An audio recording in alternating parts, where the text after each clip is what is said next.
करते हैं। थोड़ी देर पहले हम चर्चा भी कर रहे थे ग्लेनमार्क फार्मा को लेकर, जिस तरीके से गिरावट इस पर्टिकुलर काउंटर में हमें देखने को मिल रही है। पूरा फार्मा पैक के दबाव में ट्रम्प जी का बयान आया कि हम फार्मा पे टैरिफ लगाने का सोच रहे हैं और लगाएंगे। इस बीच ग्लेनमार्क फार्मा सबसे ज्यादा टूटा है, 0.7% की गिरावट यहाँ पे देखने को मिल रही है। लेकिन वजह क्या है इसके पीछे, वो समझते हैं यतिन जी से। यतिन जी बताएं क्यों ग्लेनमार्क फार्मा सबसे ज्यादा टूट रहा है आज।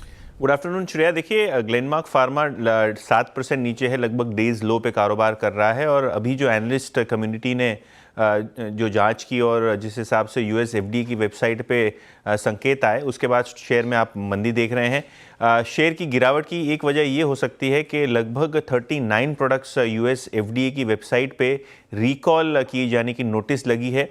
ऑब्वियसली अगर हम रिकॉल की बात करें तो अगर प्रोडक्ट में कोई ख़राबी हो या कोई टेक्निकल ऐसी चीज़ हो तो ही यूएस एफडीए रिकॉल के निर्देश देता है। अगर हम ग्लेनमार्क फार्मा की बात करें, जो 39 प्रोडक्ट्स की मैं बात कर रहा हूँ, इसमें ज़्यादातर प्रोडक्ट्स जो है मध्य प्रदेश के पीतमपुर प्लांट में मैन्युफैक्चर हुए हैं, जो ग्लेनमार्क का एक बड़ा मैन्युफैक्चरिंग यूनिट है।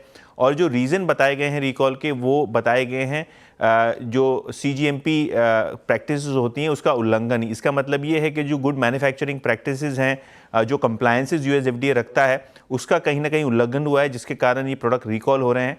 और एक नहीं, दो नहीं, लगभग 39 प्रोडक्ट्स के बारे में अब यूएस एफडीए की वेबसाइट पे ये जानकारी आपको देखने को मिल रही है। ऑब्वियसली ये किस तरीके से एस्केलेट हो सकता है, क्या एक वार्निंग लेटर आएगा, क्या इस प्लांट की जांच यूएस एफडीए करेगा इस बड़े रिकॉल के बाद, ये देखने लायक चीज़ होगी। लेकिन हाल फिलहाल ऐसा लग रहा है कि यूएस एफडीए के जो वेबसाइट पे संकेत आ रहे हैं, उसके चलते शायद कंपनी के पीतमपुर प्लांट को एक वार्निंग लेटर या एक फर्दर एस्केलेशन का रिस्क हो सकता है।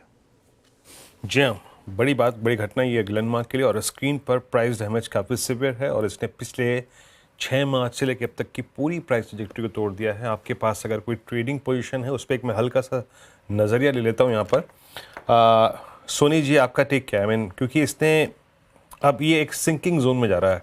मुझे याद है वो जो करीब 17 फेब से लेकर 6 मार्च के बीच का जोन था, और जिस तरीके से 1300 की पुट्स के बिहेवियर को मैं देख रहा हूँ, आई मीन, आपको लग रहा है कि एक बार के लिए पोजीशन स्क्वायर ऑफ करनी चाहिए अगर आपके पास लॉन्ग कोई भी है तो, जो आपने कल या परसों के सेशन में ली थी? तो जी वीरेंद्र जी, मुझे लगता है यहाँ पे एक बार पोजीशन स्क्वायर ऑफ कर देनी चाहिए। स्टॉक का ब्रेकडाउन चार्ट्स पे काफी सीवियर है।